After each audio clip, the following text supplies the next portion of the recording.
Okay, this video is for Chief. He wanted me to do a video about my rolly chair that I welded. So I imagine he wants to see what I had done and maybe a close-up of my welds. So,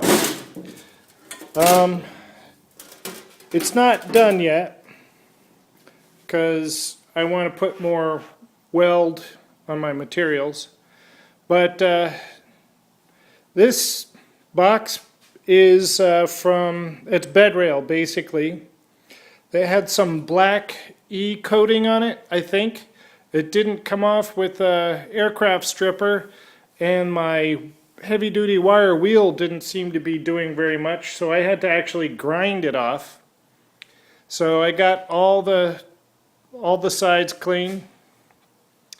Then I cut it at 45s with my cutoff wheel, and this is just equal quarters of the length of bed rail I had, so it's not like I was aiming for this dimension, which is 18 inches. That's just what it turned out to be. So cut, approximate 45-degree angles, and then I took the cutoffs. When I was cutting the 45, you cut this 45, and then, you cut, a triangle out of your bed rail when you're doing your 45s and then cutting it. So that's what these are. I welded those in after I got this all done.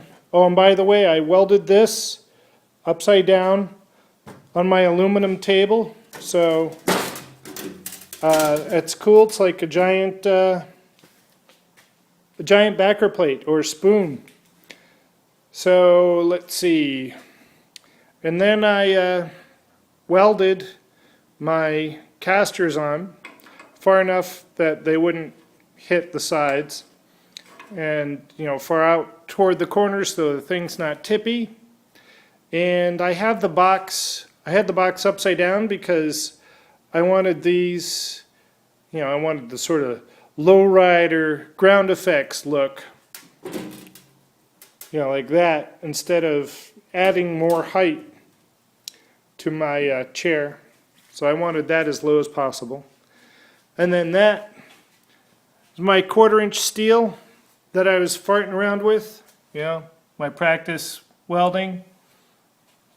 I cleaned up, I ground the rust off the other side and did a chamfer on the edge, and just put weld in there. Not a lot, I'm not done yet. But to hold that in place anyway. And then this pipe was just the upright for the chair, because I was trying to figure out how to do the, have the chair up here. And finally decided, well, I'll just try welding this pipe onto the 1/4-inch and see how it goes. So I just piled up a bunch of ugly weld all around there. And the way I did that, I had my welder set for this material.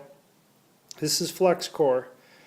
And I just sat on this for a bit, laying down a whole bunch of wire, what I thought was a whole bunch of wire.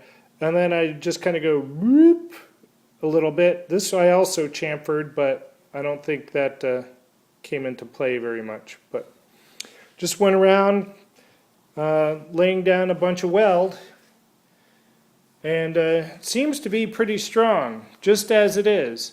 I did some tacking on the corners here. Let's see if this comes out. Let's get it in better light. So, it's ugly, but there's not a lot of material sticking up. As you can see, it all went into the metal there. So I got excellent penetration with no appreciable buildup of the wire, and it's along the whole seam there. So I did that with varying degrees of success. I had some gaps I was trying to fill in, so this would have been upside down on the aluminum plate, so that was how I had filled in with material. You can see I didn't finish filling in there, and actually melted a little bit of the bed frame there. A lot of heat, maybe too much heat for that part there. But and some more blow through, so this is what I'm talking about when I said I've got some more work to do on it. I was just happy with that. I'm probably going to do that this evening, I don't know. But some decent penetration, and like I said, sloppy buildup of weld. Got to grind and try to refill.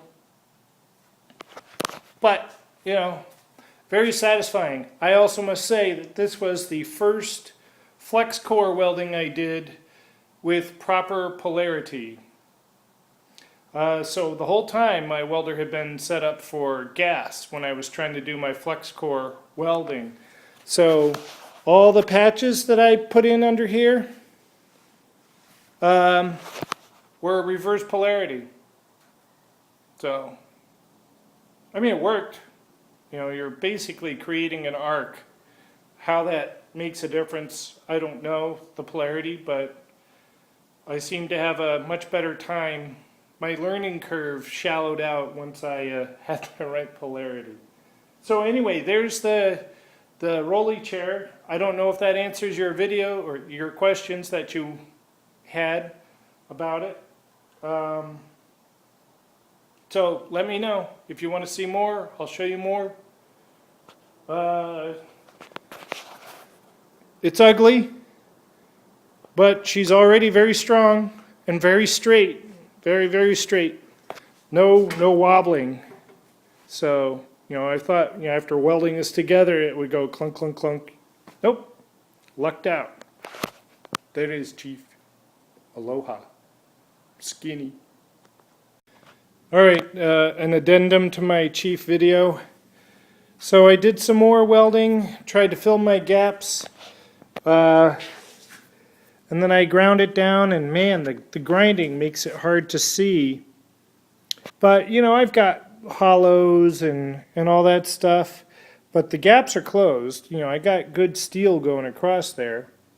I would just need to fill it in with body filler, which I may do. So, let's see if you can get a good look at the, so I do have some hollows and voids. Some of that scorch from the heat from the grinder, but I'm sure you can recognize that. So, and some of the voids were really big, like this over here. This was a really big gap, but I did get a good chunk of wire in there, and some of it right there is blowing through a bit. This is filling in, but this piece is slightly higher than this piece by like 1/16 of an inch, and I think that threw off my wire. Still learning to see the puddle through the lens. That's not too bad. A little bit of a void there. That's pretty good. Oh, and all my corners. That's a little rough there, but that's that's closed up. My corners, they're ugly. A little bit of a void there, but not bad. The thing's fucking strong, I'll tell you that. Yeah. Oh, and I went over the base here with some more weld, and, well, it's not a BFH. Da, da, da, da, like Pink Floyd, March of the Hammers. So should I? Should I? Yeah. Ow, that's really loud.